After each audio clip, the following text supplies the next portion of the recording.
I said, I'm gonna do that video. And I said to myself, watch you be in so much of a rush, something gonna be behind you anyway. Sure enough.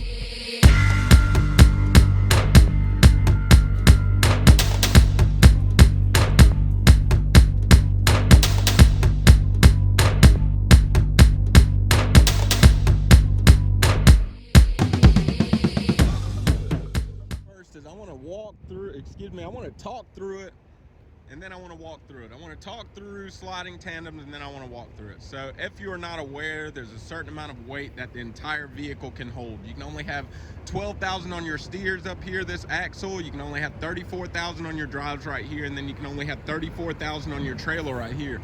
When we are sliding tandems, specifically talking about trailer tandems, we're going to get a little closer up here. When we're sliding tandems, what we're trying to do is we're trying to make sure that our weight on our entire vehicle, got a truck passing by, what we're trying to do is make sure our weight on our entire vehicle is, number one, legal, well, primarily just legal, and then specifically I believe I was asked about weight distribution in terms of just the ease of the ride, the comfort of the ride, and the safety of the ride as a whole, just stability. So what we're trying to do is we're trying to slide this trailer tandem, or any tandem given that, we're trying to slide this trailer tandem to ensure that, number one, we're under 34,000 pounds, and number two, that we've got our weight distributed as even as we possibly can, as we can reasonably make this weight. All right, so now let's look at the actual construction of the trailer. Give me a second here. Let's look at the actual construction of the trailer, okay?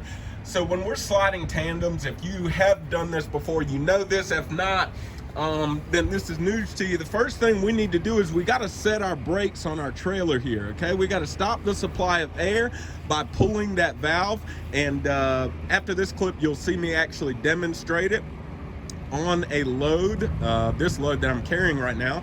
But you'll see me demonstrate it here. We got to stop these wheels from moving. That way, when it slides, the wheels stay still. So essentially what you're actually doing is, you see this rail here that slides well, it doesn't slide, but it is affixed to the trailer all the way down the trailer. You see it way down here, even in the holes that are not being used. You see this rail here, right? Now what you're essentially doing when you're sliding tandems is you are sliding the position of your trailer as it is sitting on top of these drive axles. So what I'm gonna do, I'm gonna climb under here and actually show you. Oh boy, getting a little old, y'all. Give me a second here. Okay, I'm gonna sit here, and we won't be here long because it is 28 degrees. I'm gonna sit here and I'm gonna actually show you kind of how this works, okay? So what you're actually viewing right now, I can't see, what you're viewing right now is an actuator for those pins. On each end of this actuator are the pins that are sticking out of the holes of these holes here that are affixed to the trailer, as I stated. Now those pins are what hold your wheels in a certain position on your trailer. So when you're sliding your tandems, the first thing you need to do is you need to release the pressure from this actuator so those pins can then slide in and out of the hole. What they're going to do is slide out just like that, right? So that's the pin that's going to slide out of the hole. Then you're sliding the actual trailer on top of the axle, and then once you're done, you're going to apply pressure to this actuator, which is then going to push the pins out. That air pressure is then pushing the pins out. You see? So give me a second, let me climb back.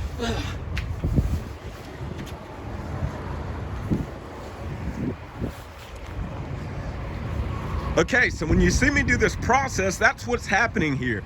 First thing we're doing is cutting the supply of air to the actual axle that we want to slide.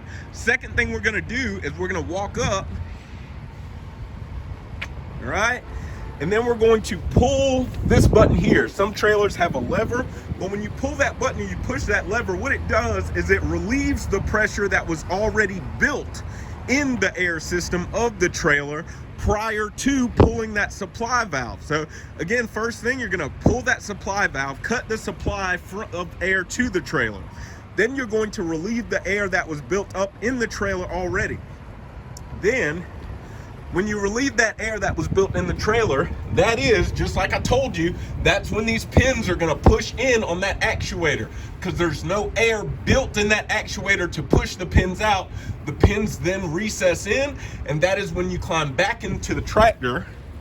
You put that tractor in drive, you supply air to your tractor, and then you either, you know, put it in drive or put it in reverse, depending on where you want the weight.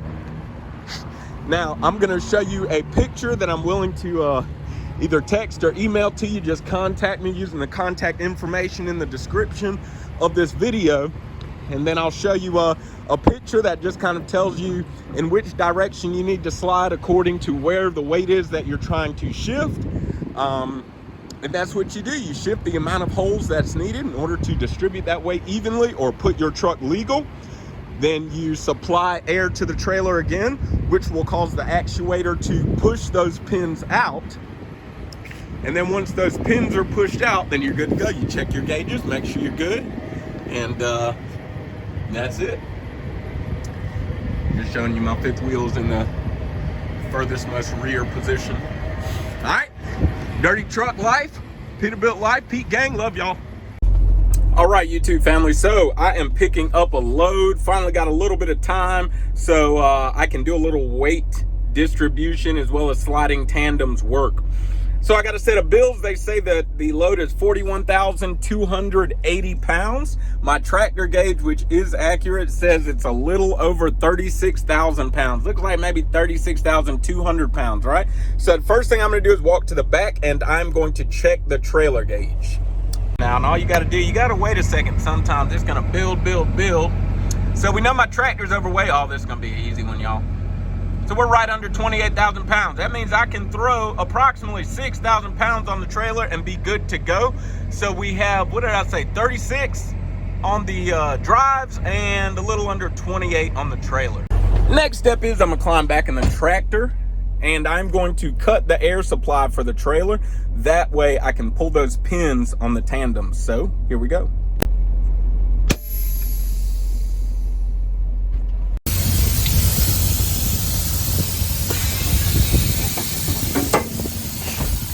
Woo, got a little snow in my beard.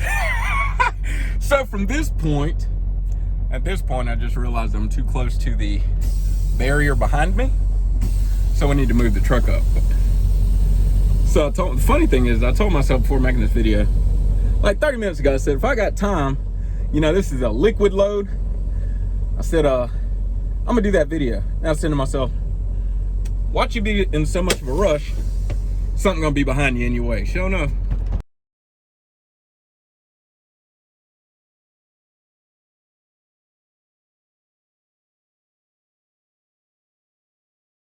So remember, we have 36 on the drives and 28 on the rear, so trailer. So at this point, I'm not too worried about doing math, right? I'm gonna back it up. Now I'm doing a little bit of math in my head. Give me a second. I'm just backing it up right now. Right there, let's see what happens. Now part of this might be because I've done it at least 5 times. So I can kind of get a little bit of an estimate for the distance and how much weight will be distributed. But again, I want more weight on the drives than I want on the trailer for stability, for the comfort of ride. I want more weight on the drives than I want on the trailer. So we're gonna check and see what we got. So what I did was I slid the tandems back. I supplied the trailer with air so it could push those pins back out. You saw the pin retract in. Now we're pushing it back out so it can lock. I'm going to now stop the air pressure because I now want to make sure that trailer is locked back there. I'm going to put it in drive and just go forward a little bit. We'll see. Okay, it locked. I felt it lock. Basically, when you feel it lock, it's going to slide a little bit and then all of a sudden, boom, you can't move. Next thing I'm gonna do is I'm going to supply the trailer with air again. I'm going to pull my tractor brake so we're not moving, make sure I'm in neutral. Then I'm gonna let that air kind of stabilize and we're gonna check our gauges again. Okay, so I got a little under 34. I trust this gauge, but not that much. So I think I'm gonna go back a little bit more. Let's check in the back, see how much room we got.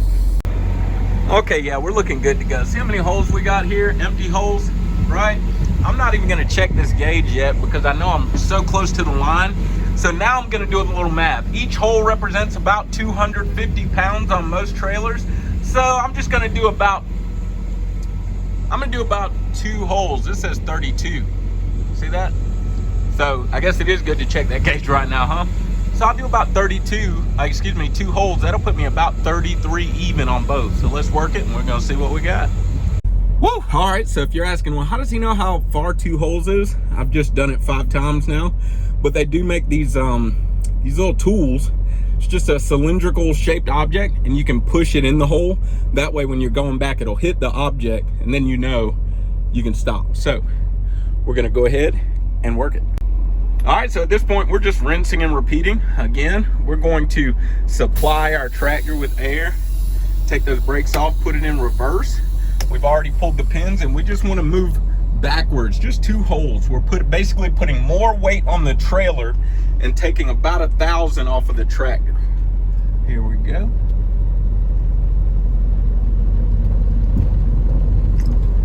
So if it ever gets stuck, it didn't move. If it ever gets stuck, I'll show you when I get back there. Oh, got it. And now we're gonna move back about 2 holes. If I go 3, it's not a life or death situation. Okay. So we moved about 2 holes. We're gonna see the difference. See, it's kind of going down a little bit. Yep, that's about 33. Now, there, so you can see a little better. It's about 33, right? Maybe a little bit more, but that could be the ground as well as it could be. I'm not all the way in that hole, so I'm gonna make sure I'm locked again. Remember that? Make sure those tandems are locked. Okay, there we go. It just locked. I don't know if you can see it, but I moved a little bit. Now that I know it's locked, I'm gonna supply the trailer. I'm gonna make sure my tractor's parked in neutral. Now we're gonna let that air stabilize, and now you see I'm a little closer to 33. I just wasn't locked in.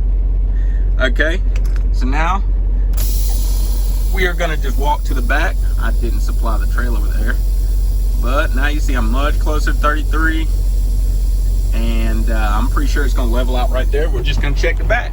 For that to rise, sometimes it takes time. In the meantime, I'll show you. Now you see those pins are not all the way out. There should be another about 1 inch or so, so I'm just gonna make sure that's locked. Nevertheless, that tool, it's a cylindrical tool and it just kind of sticks in there. That way if I was sliding back and I know I need to stop there, it'll lock real good. We're still waiting on that air to come up. Let's give it a second. All right, so here we go, and we're locked in, 33,000 pounds. Good to go. All right, so give me a second, I'll meet you back in the tractor in just a sec. Got to put a lock on my trailer. All right, so I told you that pin wasn't all the way back. So what we're gonna do is we're gonna lock the trailer. We're gonna supply air to the tractor. We're gonna make sure the trailer doesn't move. So I pulled the supply out to stop the supply. I'm just going to put a little pressure in reverse. Then I'm gonna put it in drive. I'm gonna put a little pressure in drive. We're just trying to make sure there is no pressure on that pin, and I'm gonna do a little illustration in a second.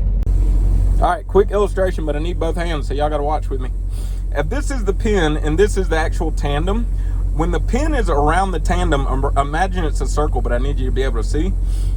When you slide your tandems, basically first you take the pressure off of this side, the pin slides, then the tandem moves, and then the pin goes back in. Well, if the pin is leaning this way, it's not gonna be able to retract. If you're ever having a hard time, the pin can be leaning on one of the sides of the circle. You gotta make sure the pin is just not leaning either way. Same thing. I tried to push that pin back out. We saw it wasn't retracted all the way. It looked more like that when it should have been about right there. So all I did was just roll the tractor backward. That way that pin could go. You see? Or if it was right here, I'd roll the tractor forward. That way that pin could go out. All right? So listen, I got to get going. I got to do a depart call, and I got to get moving. Amen. This is a great load, great paying load. Grateful for it. God is good. Jehovah Jireh. He will provide. I will see y'all soon. Love you. Whoop. Almost forgot my brand new tagline, baby. Don't forget, it's not what you believe, but it's why you believe it. All right. See you soon. Drive safe.